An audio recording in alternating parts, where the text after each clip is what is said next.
আপনি কি কখনো এমনটা অনুভব করেছেন যে কোনো পরিচিত মানুষের নাম হঠাৎ করে মনে করতে পারছেন না? চশমাটা কোথায় রেখেছেন সেটা বারবার ভুলে যাচ্ছেন। রান্নাঘরে গিয়ে কি ভুলে গেলেন সেটাও মনে করতে পারছেন না। যদি এরকম হয় তাহলে ভয় পাওয়ার ব্যাপার কিছু নয়। বয়স বাড়ার সঙ্গে, সঙ্গে স্মৃতিশক্তিতে একটু পরিবর্তন হওয়া স্বাভাবিক। তবে ব্যাপারটা যেটা সেটা হলো স্বাস্থ্যকর জীবনযাপন, সুষম খাদ্যাভ্যাস মস্তিষ্ককে সুস্থ রাখতে সাহায্য করে। এটা কিন্তু একবারে বিজ্ঞানসম্মত ব্যাপার।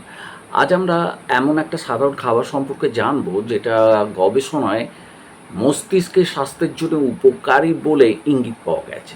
খাবারটি হলো আখরোট।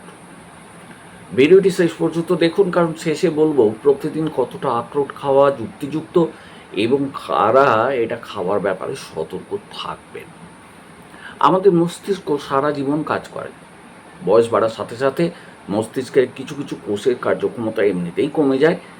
নতুন তথ্য মনে রাখা আগের তুলনায় বেশ কঠিন লাগতে পারে। তবে মনে রাখবেন, মাঝে মাঝে কিছু ভুলে যাওয়া আর গুরুতর স্মৃতিভ্রংশ এক ব্যাপার নয় কিন্তু। যদি ভুলে যাওয়া এতটাই বেড়ে যায় যে দৈনন্দিন জীবন ব্যাহত হচ্ছে, তাহলে অবশ্যই চিকিৎসকের পরামর্শ নেওয়াটা জরুরি বলেই মনে হয়। এবার আসি আখরোটের কথা। আখরোটকে অনেক সময় ব্রেন ফুড বলা হয়। শুধু এর আকৃতি মস্তিষ্কের মতো বলে নয়, এর পুষ্টিগুণের কারণে। আখরোটে রয়েছে ওমেগা-3 ফ্যাটি অ্যাসিড, বিশেষ করে ALA, ভিটামিন ই, পলিফেনল সহ বিভিন্ন অ্যান্টিঅক্সিডেন্টস, ম্যাগনেসিয়াম, কপার, ম্যাঙ্গানিজ। এই উপাদানগুলো শরীরের সামগ্রিক স্বাস্থ্যের পাশাপাশি মস্তিষ্কের স্বাস্থ্যের জন্যেও গুরুত্বপূর্ণ। গবেষণা কি বলছে?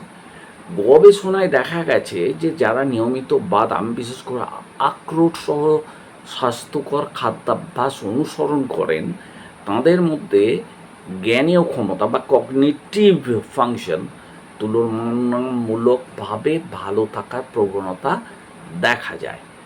আর একটা বিষয় পরিষ্কারভাবে বুঝে নেওয়াটা দরকার, শুধু আখরোট খেলে কি স্মৃতিশক্তি বাড়বে অলৌকিকভাবে, এটা এমন প্রমাণ কিন্তু নেই। আখরোটকে একটা স্বাস্থ্যকর সুষম খাদ্যাভ্যাসের অঙ্গ হিসেবে ধরা উচিত, কিন্তু এটাই শেষ এটা বলা যাচ্ছে না। প্রতিদিন কতটা আখরোট খাবে? বেশিরভাগ মানুষের জন্য প্রতিদিন 2 থেকে 4টে আখরোট বা এক মুঠো মিশ্র বাদাম, মানে মিক্সড আপনার নাটস, এইগুলো একটা স্বাস্থ্যকর খাদ্যাভ্যাসের অঙ্গ হিসেবে ধরা হয়। আর অতিরিক্ত খেলে এই উপকার হবে এমন কিছু নয় কিন্তু। আখরোটে স্বাস্থ্যকর চর্বি থাকলেও ক্যালোরিও যথেষ্ট আছে, তাই পরিমিত পরিমাণে সব থেকে ভালো। আর কারা সতর্ক থাকবেন? যাদের বাদামে অ্যালার্জি আছে, যাদের বিশেষ খাদ্য নিয়ন্ত্রণ চলছে, কিডনি বা অন্য জটিল রোগ থাকলে চিকিৎসকের পরামর্শ অনুযায়ী খাদ্য নির্বাচন করাটাই শ্রেয়। নিজে নিজে দুমদম করে খেয়ে নেওয়াটা ঠিক কাজ নয়। শুধু কি আখরোট খেলেই হবে? একদমই না। মস্তিষ্ককে সুস্থ রাখতে আরও কিছু বিষয়ে আপনাকে সমান গুরুত্ব দিতে হবে। প্রতিদিন 7-8 ঘন্টা ঘুম আপনার জরুরি। নিয়মিত হাঁটা বা ব্যায়াম করাটা দরকার। রক্তচাপ, ডায়াবেটিস ও কোলেস্টেরল যাতে নিয়ন্ত্রণে থাকে সে ব্যাপারেও একটু লক্ষ্য রাখতে হবে। ধূমপান একদম এড়িয়ে চলতে হবে।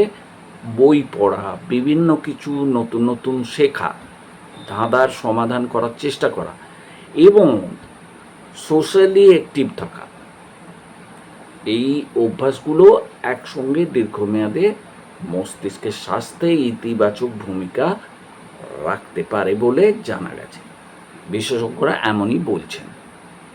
বন্ধুরা, কোনো একক খাবার স্মৃতিশক্তির জাদুকরী সমাধান হতে পারে না, কিন্তু আখরোটের মতো পুষ্টিকর খাবারকে সুষম খাদ্যাভ্যাসের অংশ করলে, নিয়মিত শরীরচর্চা, পর্যাপ্ত ঘুম এবং স্বাস্থ্যকর জীবনযাপনের সঙ্গে সব মিলিয়ে মস্তিষ্কের সুস্থতা বজায় রাখতে একটা দিক নির্দেশ পাওয়া যেতে পারে।